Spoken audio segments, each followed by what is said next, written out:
Assalamualaikum warahmatullahi wabarakatuh. Bapak-bapak, ibu-ibu jamaah Masjid Al-Islah yang dimuliakan oleh Allah. Alhamdulillah, puji syukur hanya untuk Allah Subhanahu wa ta'ala. Karena nikmat dan rahmatnya hari ini, malam ini, Allah Subhanahu wa ta'ala membuat kita bisa melaksanakan sholat isya, kemudian kita lanjutkan dengan ta'lim. Ibu bapak yang dimuliakan oleh Allah, tanpa terasa hari ini sudah tanggal 27 ya, atau bahkan sudah masuk tanggal 28 Dzulqa'dah. Artinya sebentar lagi kita akan masuk satu bulan yang disebut dengan bulan Dzulhijjah. Kenapa bulan Dzulhijjah ini menjadi penting? Satu, karena bulan Dzulhijjah ini termasuk bulan haram. Sebagaimana kita ketahui, bulan haram itu ada 4. Yang pertama Dzulqa'dah, yang kedua Dzulhijjah, yang ketiga Muharram, yang keempat Rajab. Ada 4 bulan haram. Nah, 4 bulan haram ini, Bapak Ibu yang dimuliakan oleh Allah, di dalam 4 bulan ini kaum muslimin dilarang melakukan perang. Ya. Lalu kalau diserang bagaimana? Kalau diserang boleh membela diri, tapi mengawali perang tidak boleh. Itu salah satu keistimewaan dari 4 bulan haram tadi.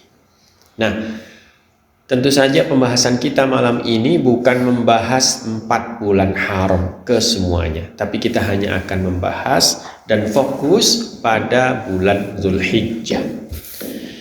Ibu bapak yang dimuliakan oleh Allah, terkait dengan bulan Dzulhijjah ini, Rasulullah Shallallahu Alaihi Wasallam pernah menyebutkan dalam sebuah sabdanya, "Ma min ayyamin al-amalu salihu fiha ahabbu ila Allah min hadhihi al-ayyam yani ayyam al-ashr." Qalu ya Rasulullah walal jihadu fi sabilillah. Qala walal jihadu fi sabilillah illa rajulun kharaja bi nafsihi wa malihi thumma lam yarji' min dhalika bi syai'. Rawahul Bukhari. Artinya, tidak ada hari di mana amal soleh pada hari itu lebih dicintai oleh Allah Subhanahu wa ta'ala daripada hari-hari ini, yaitu 10 hari pada bulan Dzulhijjah. Lalu para sahabat bertanya, "Ya Rasulullah, tidak juga jihad fi sabilillah?" Beliau menjawab, tidak juga jihad fi sabilillah, kecuali orang yang keluar berjihad dengan jiwa dan hartanya, kemudian tidak kembali dengan sesuatu apapun. Ibu bapak yang dimuliakan oleh Allah, hadis ini menjelaskan, memberikan informasi kepada kita bahwa amal ibadah yang kita lakukan pada 10 hari di bulan Dzulhijjah sangat dicintai oleh Allah Subhanahu wa ta'ala. Amal yang kita lakukan 10 hari pertama bulan Dzulhijjah lebih dicintai oleh Allah Subhanahu wa ta'ala dibandingkan dengan amal soleh di bulan lain. Lalu sahabat bertanya, bagaimana dengan jihad fi sabilillah? Jihad fi sabilillah pun kalah dibandingkan dengan amal ibadah yang kita lakukan pada 10 hari pertama bulan Dzulhijjah. Kecuali orang yang jihad fi sabilillah dengan jiwanya, dengan hartanya, kemudian nggak kembali lagi pulang. Nah, yang seperti ini baru bisa mengalahkan amal ibadah atau amal soleh yang dilakukan pada 10 hari pertama bulan Dzulhijjah. Hadis yang lain, Rasulullah bersabda, ini riwayat Ahmad, "Ma min ayyamin a'zamu wa la ahabbu ila Allah al-'amalu fihinna min hadhihi al-ayyamil 'ashr fa'akthiru fihinna min at-tahlili wat-takbiri wat-tahmid. Tidak ada hari-hari yang lebih agung dan lebih dicintai Allah Subhanahu wa taala amal di dalamnya kecuali pada hari 10 ini.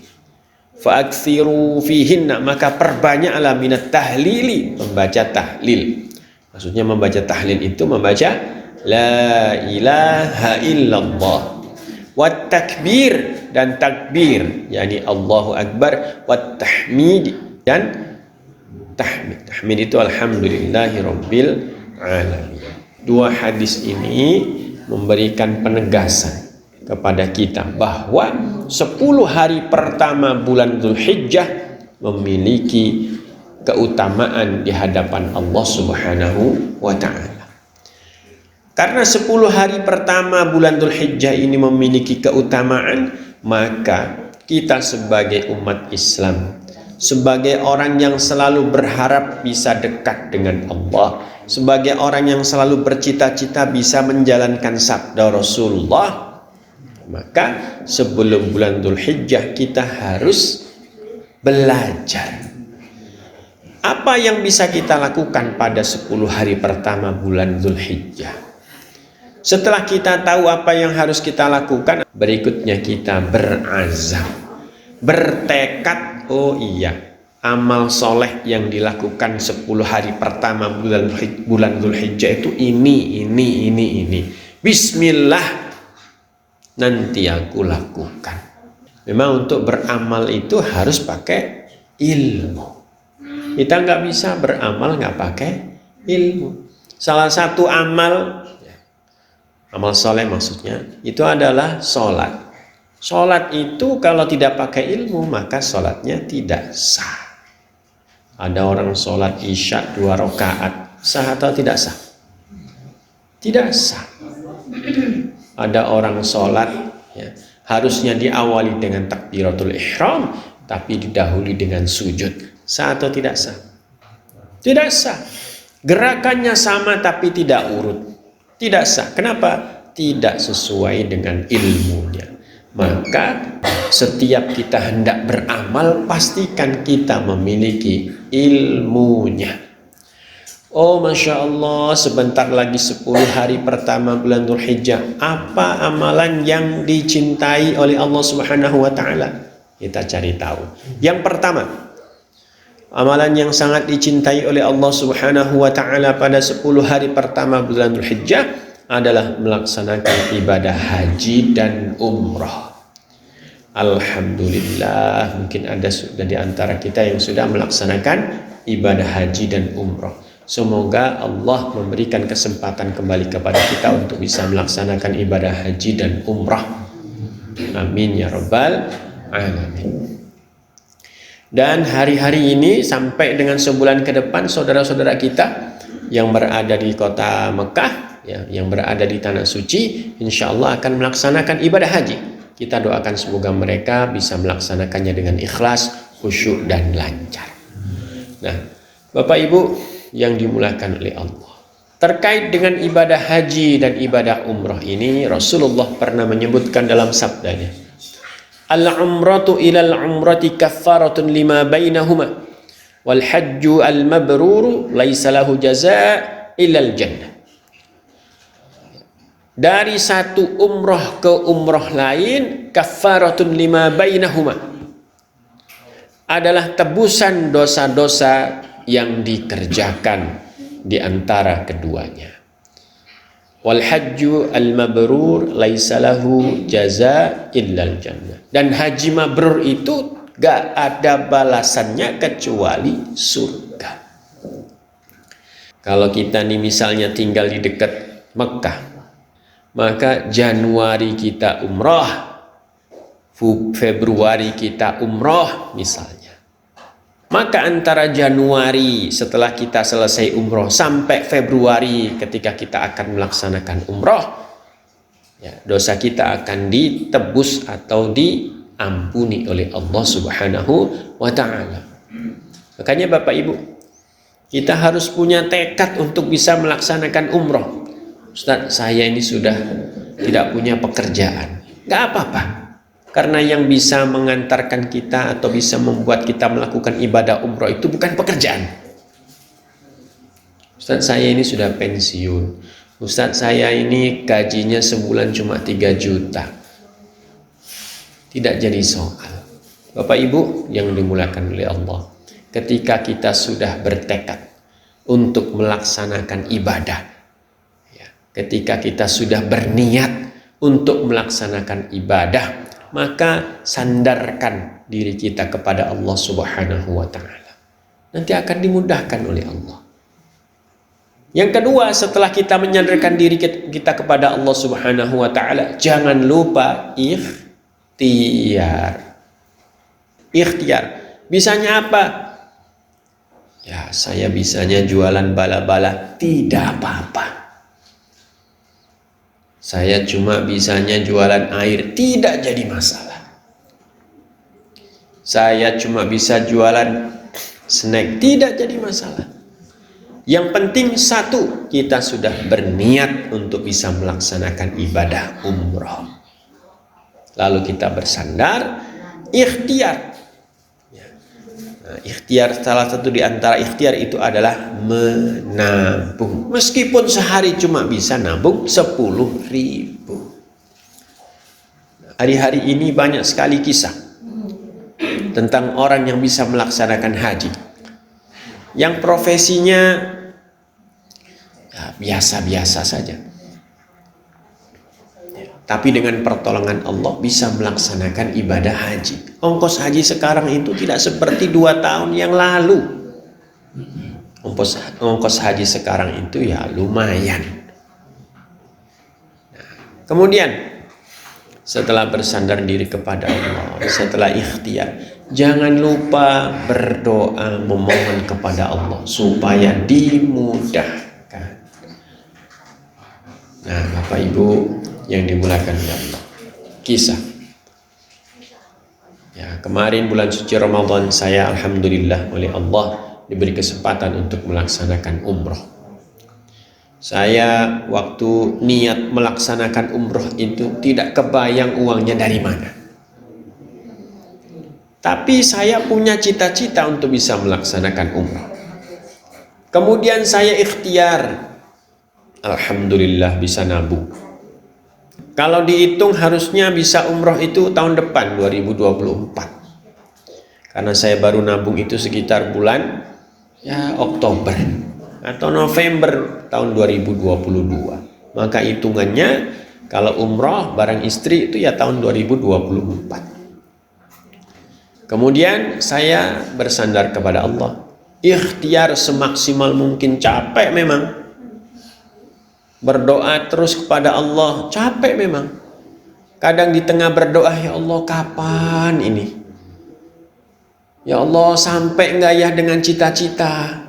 Biaya umrah itu segini, sedangkan nabungnya cuma segini. Kadang ada perasaan begitu. Tapi kalau kita ingat ayat yang berbunyi innallaha la yukhliful mi'ad, ya, maka perasaan-perasaan seperti itu hilang. Akhirnya oleh Allah Subhanahu wa Ta'ala dikabulkan umrah 2023 pas bulan Ramadan. Bapak Ibu yang dimulakan oleh Allah, haji pun sama. Jadi di samping niat dan tekad, di samping bersandar kepada Allah, ikhtiar dan doanya jangan lupa. Jangan dilihat besar kecil ikhtiarnya. Jangan dilihat. Yang penting kita sudah ada niat, kemudian kita ikhtiar maksimal, insya Allah akan dimudahkan oleh Allah Subhanahu wa Ta'ala. Kemudian yang kedua, amal ibadah yang sangat dicintai oleh Allah ya, di 10 hari pertama bulan Dzulhijjah. Yang kedua adalah melaksanakan puasa pada hari-hari tersebut. Ya, pada 10 hari pertama bulan Dzulhijjah. Ya, puasa Senin Kamis bisa, puasa Daud bisa. Ya, jangan sampai tidak puasa. Karena puasa pada hari itu ya, memiliki fadilah atau memiliki keutamaan yang luar biasa di hadapan Allah Subhanahu wa taala. Terutama puasa tanggal 9 Dzulhijjah, yakni puasa apa? Arafah. Jangan sampai kita kelewatan. Ustaz, kalau kelewatan bagaimana? Apakah dosa? Tidak dosa, tapi kita rugi. Begitu. Nah, Bapak Ibu, terkait puasa ini juga berlaku untuk puasa Ramadan. Ya, Allah Subhanahu wa taala pernah menyampaikan dalam sebuah hadis qudsi, ya, as-saumu li wa ana ajzi bihi. Innahu taraka syahwatahu wa ta'amahu wa syarabahu min ajli, kata Allah. Artinya as-saumu li, sesungguhnya puasa itu untuk aku, wa ana ajzi bihi, dan aku sendiri yang akan membalas pahala atau memberikan pahala kepada orang yang puasa.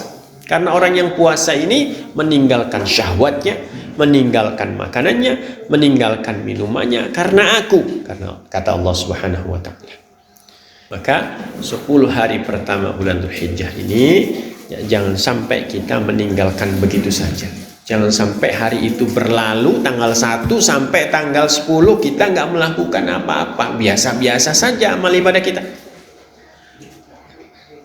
Jangan sampai seperti itu. Apalagi kalau 10 hari pertama bulan Dzulhijjah ini ternyata amal ibadah kita ini turun.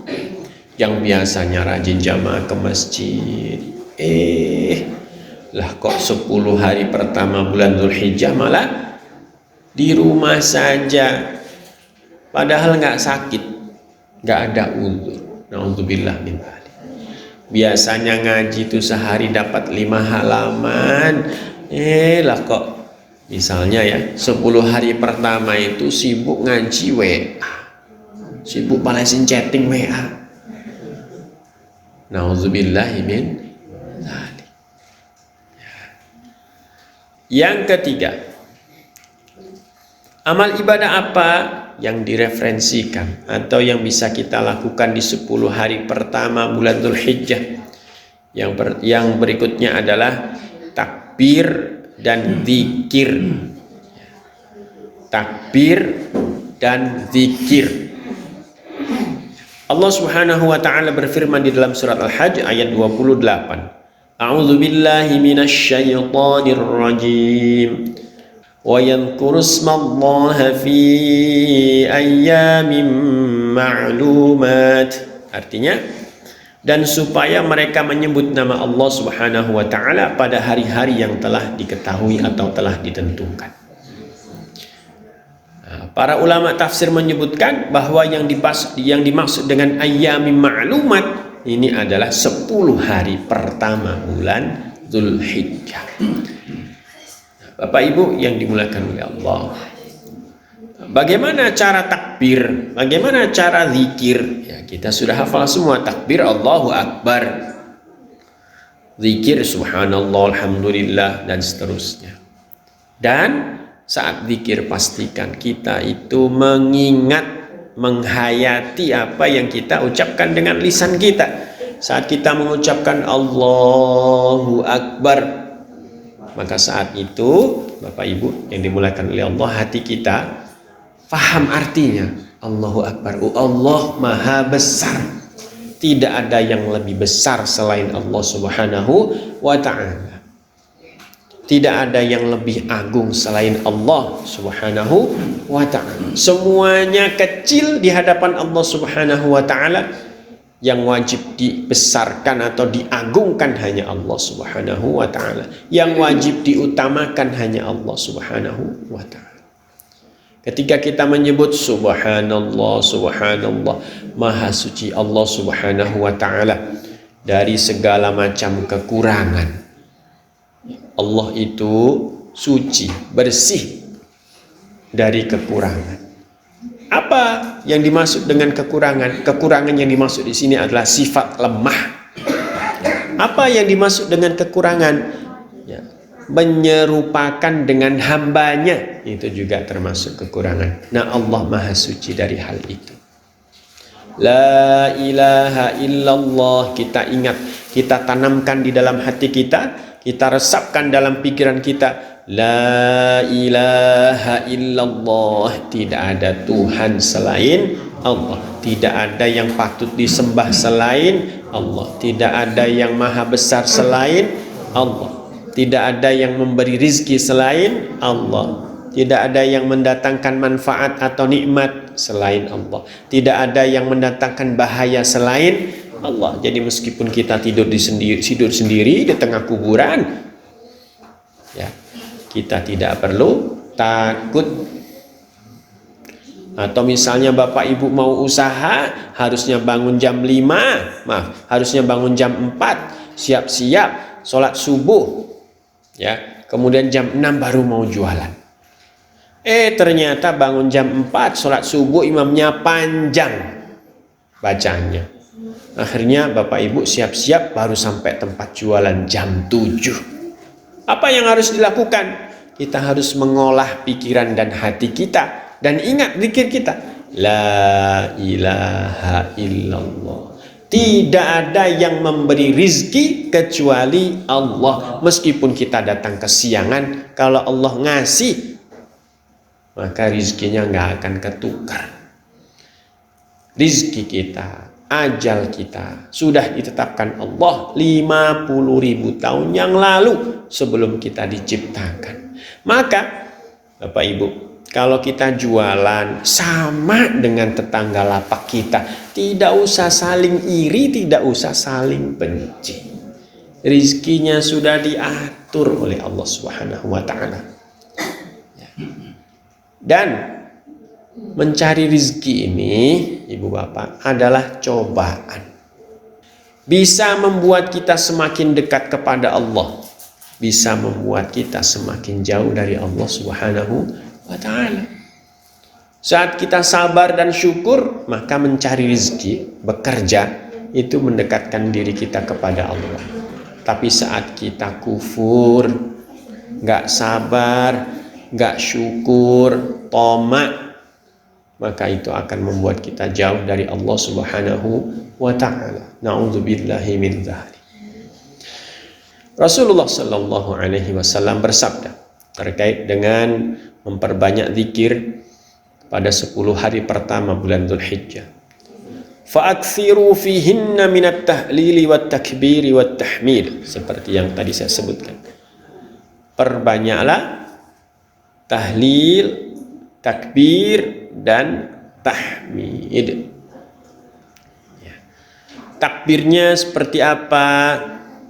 Ya, Rasul mengajarkan, ya, para tabi'in menyebutkan takbirnya begini: Allahu Akbar, Allahu Akbar, La ilaha illallah, Wallahu Akbar, walillahil hamd. Yang keempat, amal ibadah yang bisa kita pilih, ya, bisa kita lakukan pada 10 hari pertama bulan Dzulhijjah adalah taubat. Apa maksudnya taubat ini? Taubat ini berasal dari kata taba yatubu, artinya kembali. Taba yatubu taubatan ilallah, kembali kepada Allah Subhanahu wa ta'ala. 10 hari pertama kita manfaatkan untuk bertaubat kepada Allah. Bagaimana cara taubatnya? Cara taubat kalau kepada Allah Subhanahu wa ta'ala, yang pertama, kita menghentikan maksiat yang kita lakukan. Itu pertama. Kalau selama ini Bapak Ibu yang dimuliakan oleh Allah, kita sering meninggalkan sholat 5 waktu, naudzubillah min dzalik, maka cara tobatnya adalah lakukan sholat 5 waktu. Kalau selama ini, ya, misalnya kita sering tidak bayar zakat, misal, maka taubatnya kepada Allah, ya, pertama, hentikan maksiat tidak bayar zakat itu dengan cara membayar zakat. Begitu seterusnya.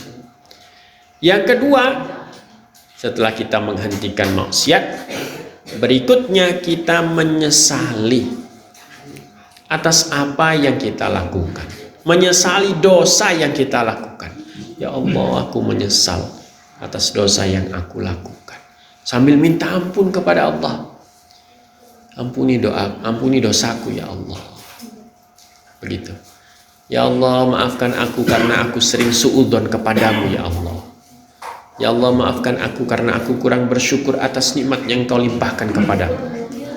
Ya Allah, ampuni aku karena aku sering tidak sabar dengan apa yang Kau tetapkan kepadaku ya Allah. Begitu seterusnya. Kemudian yang ketiga, berazam, bertekad untuk terus melakukan kebaikan supaya kita tetap berada di jalan Allah Subhanahu wa Ta'ala. Nah, Bapak Ibu, kita harus membedakan apa yang dimaksud dengan taubat, apa yang dimaksud dengan istighfar. Taubat itu artinya kembali kepada Allah Subhanahu wa Ta'ala. Istighfar itu artinya minta ampun kepada Allah Subhanahu wa Ta'ala. Jadi di dalam taubat itu ada istighfar. Istighfar itu satu di antara komponen taubat. Nah, ya Bapak Ibu, kalau taubatnya bagaimana? Seperti yang saya sebutkan tadi, 3 itu harus dilakukan. Ya. Kalau berkaitan dengan Allah Subhanahu wa Ta'ala. Kalau berkaitan dengan manusia ditambah 1, yakni mohon ridhonya. Ibu bapak yang dimuliakan oleh Allah, kalau kita punya dosa kepada sesama manusia itu jangan sampai dibawa mati. Kalau kita pernah melakukan kesalahan kepada tetangga kita, kepada orang lain, maka pastikan urusannya tuntas di dunia. Jangan sampai dibawa sampai akhirat. Kenapa? Berbahaya.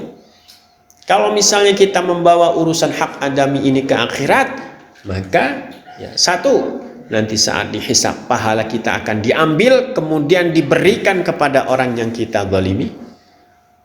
Itu kemungkinan pertama kalau pahala kita banyak. Yang kemungkinan kedua adalah dosa orang yang kita zalimi akan diberikan atau dilimpahkan, dibebankan kepada kita kalau kita sudah kehabisan pahala. Nah, Bapak Ibu, jangan sampai kita menzalimi orang lain. Kalau urusan hak adami mah Masya Allah mending kita ngalah. Selama itu tidak berkaitan dengan jiwa dan akidah kita, ya sudahlah, ngalah. Insya Allah Allah akan memberikan ganti yang lebih besar, lebih halal, lebih barokah.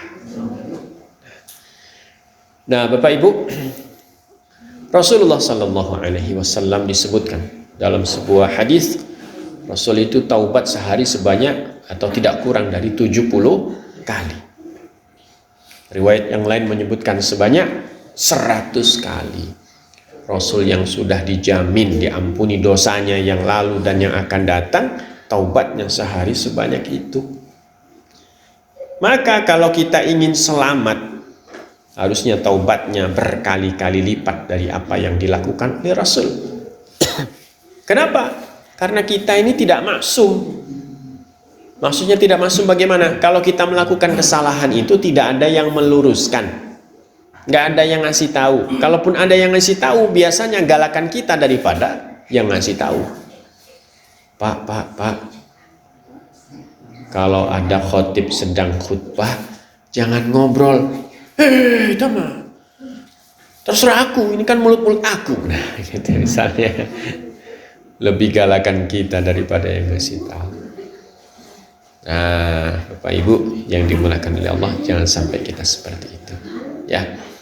Taubat kita nih harus banyak. Kalau Rasul 100, ya kita nih minimal ya 500 kali lah sehari ya. Di bulan Dzulhijjah nanti ya kita harus punya planning.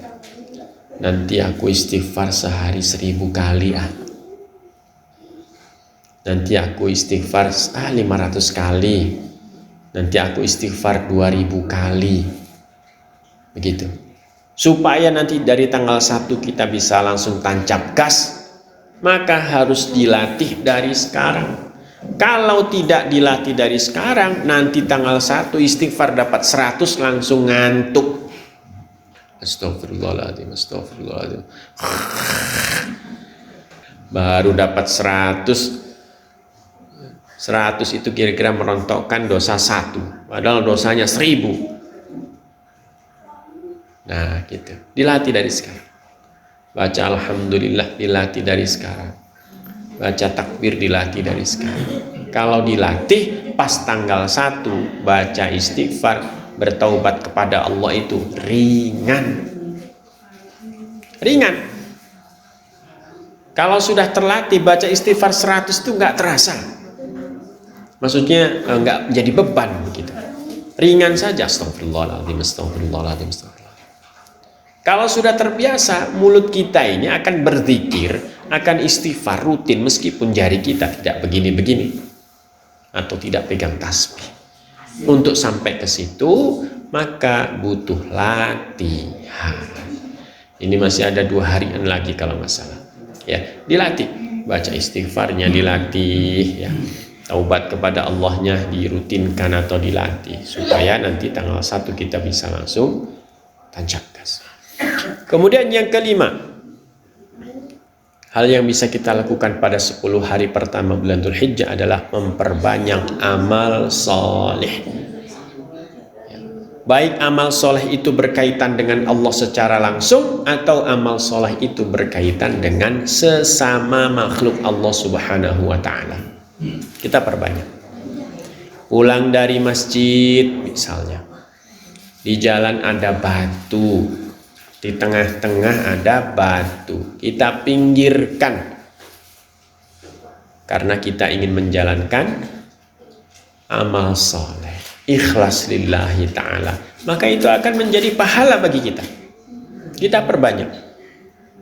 Kebetulan misalnya ada salah satu di antara kita yang ingin pulang duluan karena lupa matiin kompor misalnya ya, ternyata sandalnya paling depan begitu, karena tidak ingin menyakiti orang yang sandalnya di belakang, akhirnya sandalnya tidak dipakainya nanti di ujung kalau sudah tidak nginjek sandal orang lain. Itu juga termasuk amal soleh. Pengajian sudah selesai, semua jamaah langsung pulang misalnya, ya, lampunya belum dimatiin, sayang listriknya, saya bantu matiin lampu. Itu juga termasuk amal soleh. Ada tetangga lupa nutup pagar rumahnya, padahal daerah sini daerah rawan misalnya, terus bapak ibu bantu nutup pagarnya. Itu juga amal soleh. Jadi amal soleh yang seperti itu berkaitan dengan sesama makhluk, sesama manusia. Kalau kata Agim, ada kecoa kebalik, bantuin. Ya, kata Agim. Kalau saya kurang setuju. Ya, kenapa? Karena kecoa ini binatang yang tidak baik, ya, maksudnya membawa kotoran. Jadi ya biarkan saja terbalik, ya. Ada binatang-binatang yang memang kita harus membunuhnya. Binatang yang kotor membawa penyakit seperti tikus, ular, gagak, serigala, itu kalau kita ketemu boleh dibunuh kalau itu membahayakan. Nah, kalau dengan Allah Subhanahu wa Ta'ala, apa bentuk amal solehnya? Yang pertama, sholat 5 waktunya di awal waktu, berjamaah bagi yang laki-laki. Yang perempuan bagaimana, Ustaz? Berjamaah juga di rumah. Jadi pas suaminya pulang dari masjid, ayo papa, sekarang papa jadi imam buat mama, sholat di rumah. Gitu, ya. Jadi sholatnya 2 kali, Ustaz, nggak apa-apa, tidak apa-apa. Nah, gitu. Kemudian yang keenam, amal soleh yang bisa kita lakukan atau ibadah yang bisa kita lakukan pada 10 hari pertama bulan Dzulhijjah adalah memperbanyak takbir mutlak. Maksudnya takbir mutlak itu adalah takbir yang dibaca pagi, siang, sore, malam sampai hari Idul Adha. Ya, Allahu Akbar, Allahu Akbar, Allahu Akbar, Allahu Akbar kabira, walhamdulillahi katsiran, dan seterusnya. Seperti yang tadi dibaca di atas, Allahu Akbar, Allahu Akbar, la ilaha illallah, Allahu Akbar, walillahil hamd. Misalnya, memperbanyak takbir. Yang ketujuh, apa amal ibadah yang bisa kita lakukan dan dicintai oleh Allah pada 10 hari pertama bulan Dzulhijjah? Berikutnya yang ketujuh adalah berkurban. Apa hukum kurban? Apa hukum melaksanakan ibadah kurban? Sunnah muakkadah. Sunat muakkad kalau bahasa kita. Bagi yang mampu, jangan sampai nggak kurban. Mampu kok nggak kurban, ya nanti rezekinya diambil Allah, jadi nggak mampu. Ada yang mengatakan nanti kita masuk surga itu naik kurban kita, gitu ya. Jadi kalau yang nggak pernah kurban naik apa? Mungkin naik angkot ya. Dan nggak mungkin juga naik angkot. Makanya usahakan kurbannya kalau nggak bisa setiap tahun, minimal seumur hidup pernah sekali. Supaya nanti ketika dihisab, ya, Mustafa pernah kurban? Pernah. Berapa kali? Sekali. Alhamdulillah. Mustafa pernah kurban? Gak pernah. Waduh, malu di hadapan seluruh makhluk. Padahal nikmat Allah diberikan kepada kita berlimpah. Kok nggak mau kurban? Nah, saat kurban ini adalah ujian, Bapak Ibu. Jadi kurban itu dari bahasa qaruba yaqrubu qurbanan, artinya dekat. Jadi kalau kita berkurban itu kita melakukan upaya secara sadar untuk mendekatkan diri kepada Allah Subhanahu wa taala.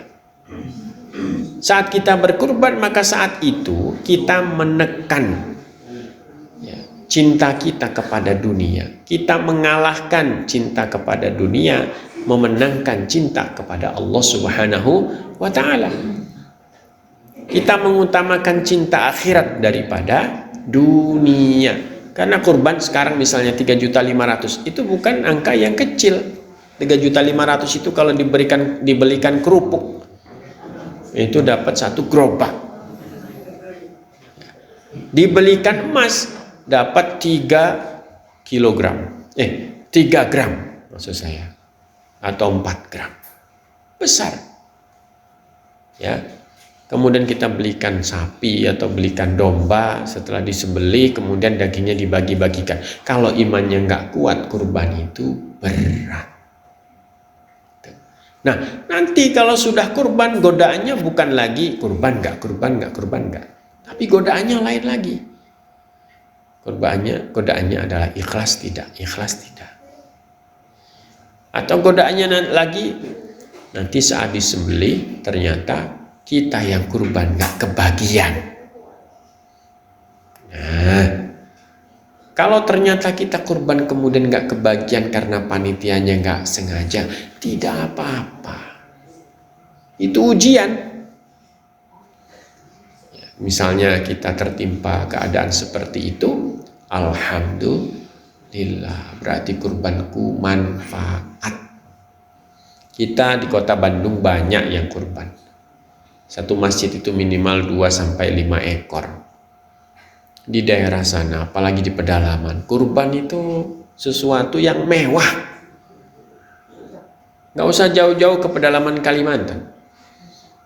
Jawa Barat yang ujung sana, Priangan Timur, kurban itu sesuatu yang mewah bagi daerah-daerah tertentu di pedalaman-pedalaman itu. Makanya Bapak Ibu, kalau punya kesempatan kurban misalnya sesekali ya di kampung boleh. Untuk orang-orang yang belum pernah kurban, di samping kita berbagi di sana, kita juga mengajarkan. Ini loh, orang dari jauh saja rela melakukan kurban supaya penduduk situ belajar. Nah, yang berikutnya, kita dilarang mencabut dan memotong rambut dan kuku. Bagi siapa? Bagi orang yang akan melaksanakan ibadah kurban. Kapan mulainya? Nanti tanggal 1. Wah, Ustadz 10 hari kepanjangan. Makanya sebelum tanggal 1 dipotong. Saat kumis ini kan 3 hari juga sudah panjang. Ya bapak-bapak ya.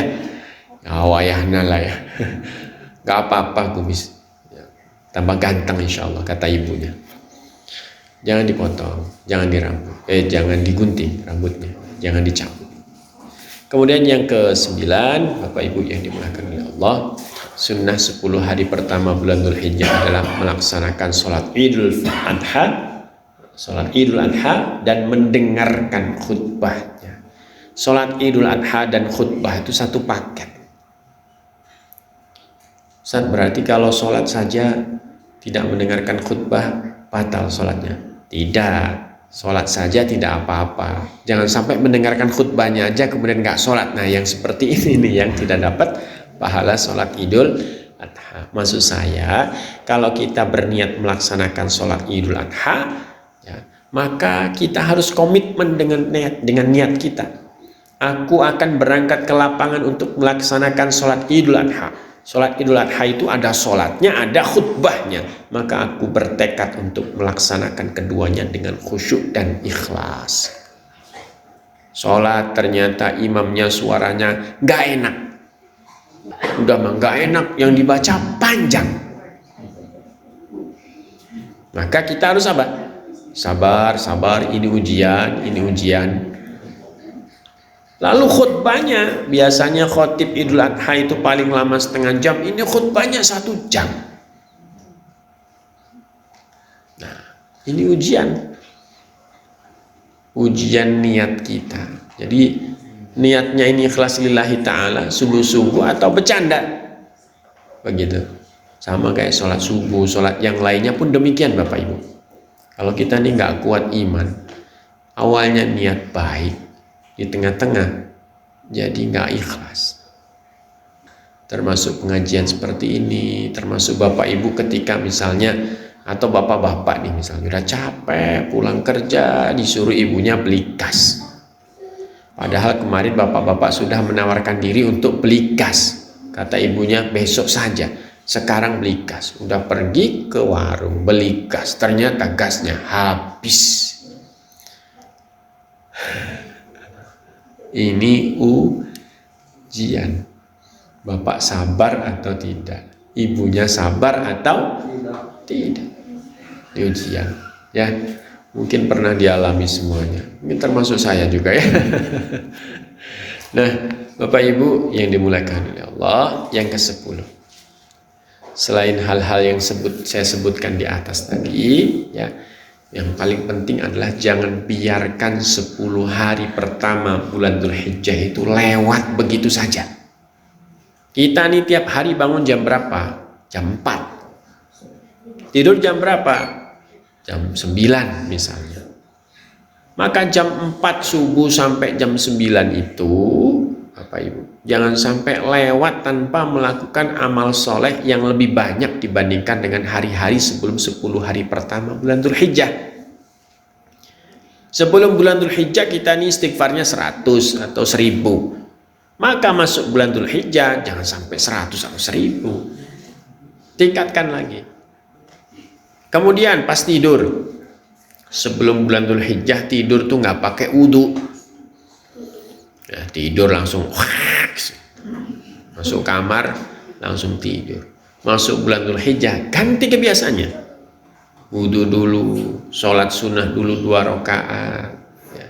Kemudian baru tidur. Sebelum tidur berdoa, ya. Setelah berdoa baca la ilaha illallah sampai tertidur, atau sukanya istighfar, sukanya sholawat, begitu.